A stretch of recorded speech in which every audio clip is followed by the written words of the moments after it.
I mean, he was the man, you know, like we would work 12 hours a day, and, you know, I was finally getting to the point, I mean, he liked me to work as second engineer for him because I was a musician and he was a singer too, so. And then after doing an incredibly long day, he'd say, well, let's go in there and cut, you know, dubs for the artists, you know, and by this time, after a year or so of that, I was getting to the point, and he said, well, we'll get you a meal penalty, and I says, Bill, I can't eat meal penalties. No, he was inspiring. And when something went wrong with that console, there was no modules at all. And I remember one time he did all of Sinatra's stuff there, and that was a pressure situation. And Bill had such, on the surface, he just was the most easygoing guy. And something goes wrong, and Sinatra's out there waiting, and Bill is down on the floor on his hands and knees with a soldering iron, you know. It was, but he was just a gregarious individual. And after a session was over, why, he would get together with the concertmaster of the best, you know, strings in Hollywood, and Cy Warnicke was his name. I'm trying to think.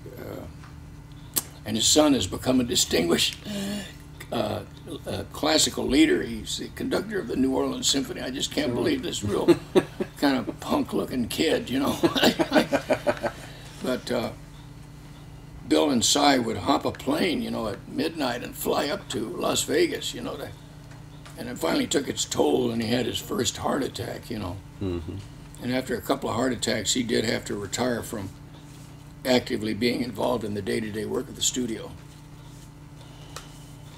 So he was another hero of mine, you know. He was when was that he retired? Do you remember that? Well, it would be the late 60s. Late 60s. And he didn't retire, but he retired from being a mixer, you know. Right, he just from being there every day working 12 hours. That's right. Stuff like that. Because he still stayed very active with the design and manufacture, and as you know, then they joined up with Altec Lansing, I think it was, or I get convinced. There's two. Oh, there was a JB. It was Altec is the one that he got.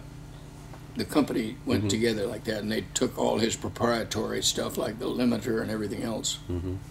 So he stayed active right till the end. And I remember going out to his house out in the West Valley some years before he died.